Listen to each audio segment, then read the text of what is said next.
Hello everyone, मैं हूँ हीना और आप देख रहे हैं लीगल परसेप्शन।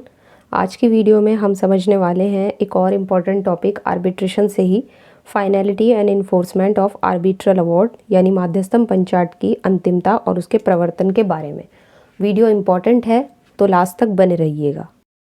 वीडियो में आगे बढ़ने से पहले ज़रूरी इन्फॉर्मेशन ये है कि अगर आपको एडीआर के या आर्बिट्रेशन के हिंदी पेड नोट्स चाहिए या दूसरे जो भी लॉ से रिलेटेड सब्जेक्ट्स हैं उनके हिंदी पेड नोट्स चाहिए तो आप डिस्क्रिप्शन में दिए गए व्हाट्सअप नंबर पर मैसेज करके ले सकते हो। साथ ही जो नोट्स के प्राइस हैं वो भी आपको डिस्क्रिप्शन में मिल जाएंगे। और हाँ, आप हमें टेलीग्राम पे भी ज्वाइन कर सकते हो जिसका लिंक भी आपको डिस्क्रिप्शन में ही मिल जाएगा। तो आज का हमारा टॉपिक है आर्बिट्रेशन से मध्यस्थम पंचाट की अंतिमता और उसका प्रवर्तन यानी finality and enforcement of arbitral award. पिछली वीडियो में हमने समझा था कि आर्बिट्रल अवार्ड को कैसे सेट असाइड किया जाता है कोर्ट के द्वारा, वो क्या क्या ग्राउंड्स हैं जिनके आधार पर कोर्ट आर्बिट्रल अवार्ड को सेट असाइड कर सकता है। लेकिन आज का जो हमारा वीडियो है ये इसकी फाइनलिटी और इसके इन्फोर्समेंट के बारे में है। तो आज हम इस टॉपिक को अच्छे से समझने वाले हैं, साथ ही इसके लीगल प्रोविजंस के बारे में भी समझेंगे कि आर्बिट्रेशन कंसिलिएशन एक्ट 1996 में इससे रिलेटेड लीगल प्रोविजंस क्या दिए गए हैं। तो यहाँ पे दो सेक्शन दिए गए हैं, सेक्शन नंबर 35 और 36। इन दोनों को ही आज हम समझेंगे। सेक्शन नंबर 35 के अकॉर्डिंग जो आर्बिट्रल ट्रिब्यूनल है उसके द्वारा दिया गया अवार्ड सभी पार्टीज़ पर अंतिम रूप से बाध्यकारी होता है। मतलब यहाँ पे फाइनल भी होता है और बाइंडिंग भी होता है। यानी जिस विवाद को, जिस डिस्प्यूट को आर्बिट्रेशन में भेजा गया था उसका जो भी डिसीजन है वो अवार्ड के रूप में हो जाने के बाद दोनों पार्टीज़ को उसे मानना होगा। तो यहाँ पर यही चीज़ कही गई है। यहाँ पे कहा गया है कि मध्यस्थम पंचाट पक्षकारों और उसके अधीन दावा करने वाले व्यक्तियों के प्रति अंतिम और बंधनकारी होगा। तो अंतिम निर्णय यानी जो फाइनल डिसीजन है वो आर्बिट्रेटर के द्वारा दिया जाता है और अवार्ड उस विवाद का, उस डिस्प्यूट का अंतिम निर्णय माना जाता है। बाइंडिंग ऑन पार्टीज़ मतलब सभी पार्टीज़ पर, जो भी दोनों पार्टीज़ हैं वो केवल विवाद में शामिल पक्षों पर ही नहीं बल्कि यहाँ पे उन लोगों पर भी देखो इसको लागू करने की, उस पर बाइंडिंग होने की बात हो रही है जो उनके अधीन जुड़े हुए हैं या उनके अधीन दावा करते हैं या उनके राइट से जुड़े हुए हैं। जैसे कि इसके अंदर कौन लोग आ सकते हैं, जैसे कि सक्सेसर हो गया या लीगल रिप्रेजेंटेटिव है अगर पार्टी का कोई, तो वो भी यहाँ पे उस अवार्ड से बाइंडिंग होंगे। यहाँ पे ये भी हो सकता है कि दोबारा उस विवाद को, उस डिस्प्यूट को नहीं उठाया जा सकता। तो आम तौर पे जो डिस्प्यूट होते हैं उनको फिर से आर्बिट्रेशन या किसी अन्य मंच पे नहीं उठाया जा सकता। यहाँ पे अगर पार्टी चाहे तो उसको जो अवार्ड है उसको कुछ लिमिटेड ग्राउंड्स पे कोर्ट में चैलेंज कर सकती है, लेकिन वो सीधे अपील नहीं कर सकते। ठीक है ना। केवल आर्बिट्रेशन कंसिलिएशन एक्ट 1996 का जो सेक्शन नंबर 34 है, जो हमने पिछली वीडियो में डिस्कस किया था बहुत अच्छे से, उसके तहत ही कोर्ट में अवार्ड को सेट असाइड कराने का लिमिटेड ग्राउंड्स पे यहाँ पे चैलेंज किया जा सकता है। तो सबसे जो पहला यहाँ पे सेक्शन हमने आज देखा वो है हमारा पंचाट की अंतिमता। मतलब एक तरीके से ये अवार्ड के फाइनलिटी की बात करता है। जैसे मान लो जैसे दो कंपनियां हैं, उनके बीच में कॉन्ट्रैक्ट का डिस्प्यूट है, कॉन्ट्रैक्ट को लेके, और उन्होंने क्या किया कि उस डिस्प्यूट को अपने आर्बिट्रेशन के थ्रू सुलझाना चाहा।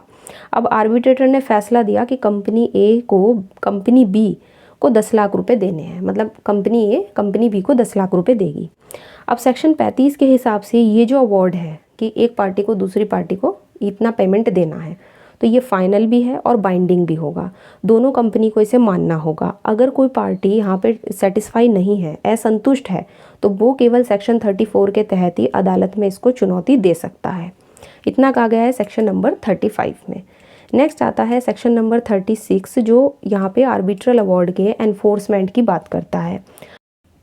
ये सेक्शन बताता है कि आर्बिट्रल अवार्ड को कैसे लागू या इन्फोर्स किया जाएगा। अगर सरल शब्दों में बात करें तो अगर आर्बिट्रेटर ने फैसला दे दिया है तो उसे अदालत की डिक्री की तरह ही लागू कराया जा सकता है।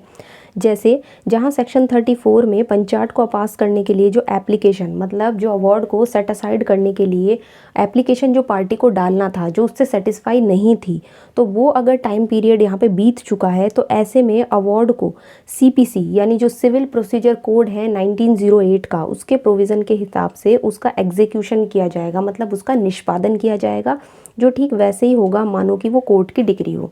देखो सेक्शन 34 में कुछ ग्राउंड्स बताए गए हैं हैं कि कब हम आर्बिट्रल अवार्ड को सेट असाइड कर सकते हैं, मतलब कब हम उसको कोर्ट से अपास्त करा सकते हैं। वो पार्टी करा सकती है जो उससे संतुष्ट नहीं है उस अवार्ड से। लेकिन अगर सेक्शन 34 में जो समय सीमा, जो टाइम पीरियड बताया गया है, जो लिमिट बताई गई है, अगर वो लिमिट ही ख़त्म हो जाए तो फिर क्या होगा, तो फिर उसको अवार्ड को कैसे बढ़ता जाएगा, जैसे डिक्री सीपीसी के अंदर जैसे डिक्री को एग्जीक्यूट कराया जाता है। तो यहाँ पे सेम वही चीज़ बताई गई है। तो अगर किसी पार्टी ने अवार्ड को चुनौती देने के लिए आवेदन नहीं किया है, जो सेक्शन 34 में बताया गया है। अच्छा, सेक्शन 34 हम पिछली वीडियो में बहुत अच्छे से डिस्कस कर चुके हैं, हमने ग्राउंड्स भी पढ़े हैं कि 34 में क्या ग्राउंड्स हैं आर्बिट्रल अवार्ड को सेट असाइड कराने के। तो अगर आपने वो वीडियो नहीं देखा है तो आप चैनल पे जाके देख सकते हो। तो समय सीमा अगर मान लो ख़त्म हो गई है तो आर्बिट्रल अवार्ड को ऐसे लागू किया जाएगा जैसे वो अदालत की या कोर्ट की डिक्री हो, ठीक है ना।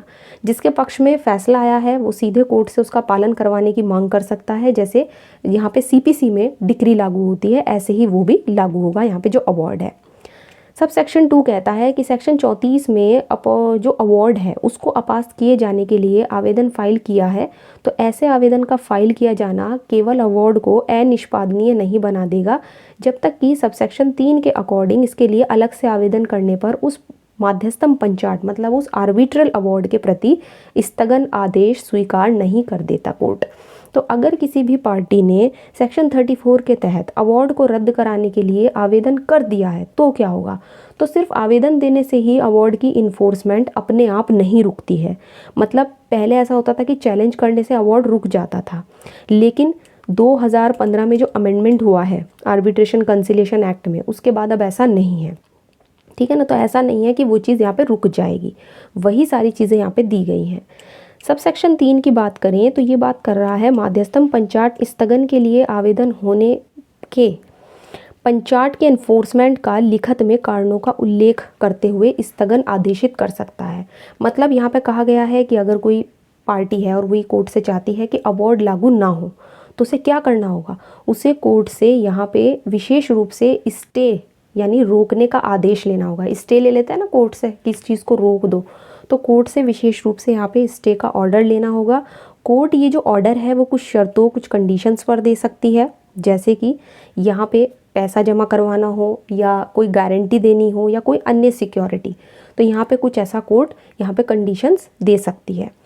लेकिन यहाँ पे कहा गया है प्रोवाइजो में कि धनराशि के भुगतान के लिए, अगर मनी अवार्ड की बात हो रही है, मनी से रिलेटेड कोई भी अवार्ड है, पंचाट है, तो उसके लिए जो अवार्ड है उसके स्थगन संबंधी आवेदन पर विचार करते समय कोर्ट को धनराशि जो होगी वो डिक्री के स्थगन से संबंधित सीपीसी 1908 के प्रावधानों को ध्यान में रखना होगा, ठीक। तो यहाँ पे अगर अवार्ड में पैसे देने का ऑर्डर है तो कोर्ट जब स्टे देती है तो वो सिविल प्रोसीजर कोड के नियमों के अनुसार शर्तें लगा सकती है। अक्सर कोर्ट ये भी कहती है कि अवार्ड की राशि का कुछ हिस्सा जमा करो या फिर बैंक की सिक्योरिटी दो। तो इस तरीके से, जैसे मान लो ए बी के बीच में कॉन्ट्रैक्ट डिस्प्यूट था, आर्बिट्रेटर ने फैसला दिया कि बी को ए को 10 लाख रुपए देने होंगे। अब बी चैलेंज नहीं करता और ए जो है वो कोर्ट से 10 लाख रुपए यहाँ पे वसूल सकता है। अगर बी चैलेंज करता है तो अवार्ड अपने आप में नहीं रुकेगा, बी को कोर्ट से यहाँ पे स्टे ऑर्डर लेना होगा, ठीक। तो यहाँ पे कुछ चीज़ें बताई गई हैं कि एक तो आर्बिट्रल अवार्ड कोर्ट की डिक्री की तरह लागू होता है, चैलेंज करने से अवार्ड अपने आप नहीं रुकता, अवार्ड रोकने के लिए कोर्ट से स्टे ऑर्डर लेना ज़रूरी है। और लास्ट में हम डिस्कस करेंगे यहाँ पे एक केस लॉ, क्योंकि यहाँ पे केस लॉ हमें समझने ज़रूरी हैं, इम्पॉर्टेंट टॉपिक है, तो इसलिए केस लॉ के साथ इसको एंड करेंगे। तो नेशनल एल्यूमिनियम कंपनी लिमिटेड बनाम press steel and fabrication private limited 2004। अब यहाँ पे इस केस में सुप्रीम कोर्ट ने कहा कि एक बार सेक्शन 34 में अवार्ड को सेट असाइड करने के लिए आवेदन पेश कर देने पर सेक्शन 36 में अवार्ड पूरी तरह से यहाँ पे अपरिवर्तनीय हो जाता है, जब तक कि उस आवेदन का फाइनल तरीके से निपटारा नहीं हो जाता।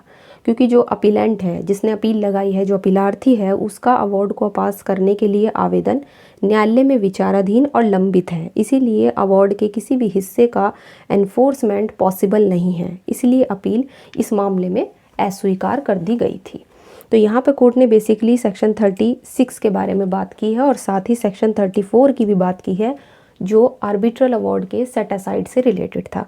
दोनों ही वीडियोस बहुत ज़्यादा इंपॉर्टेंट है। लास्ट वीडियो में हमने पढ़ा था कि आर्बिट्रल अवार्ड को सेट असाइड कैसे किया जाता है कोर्ट के द्वारा, क्या ग्राउंड्स हैं, और आज की वीडियो में हमने समझा है इसकी फाइनलिटी और इसके इन्फोर्समेंट के बारे में। एग्ज़ाम के पॉइंट ऑफ व्यू से तो इम्पॉर्टेंट है ही, साथ ही अगर आपको आर्बिट्रेशन कंसिलिएशन एक्ट को समझना है तो उसके हिसाब से भी ये बहुत ही इंपॉर्टेंट प्रोविजंस हैं आपके इस एक्ट के। तो आज की वीडियो अगर अच्छी लगी है इसको लाइक कीजिए, शेयर कीजिए और अगर चैनल पे नए हैं इसको सब्सक्राइब कर लीजिए। इसके अलावा आप हमें टेलीग्राम पे भी ज्वाइन कर सकते हो जिसका लिंक आपको डिस्क्रिप्शन में मिल जाएगा। तो आज की वीडियो में इतना ही, मिलते हैं नेक्स्ट वीडियो में।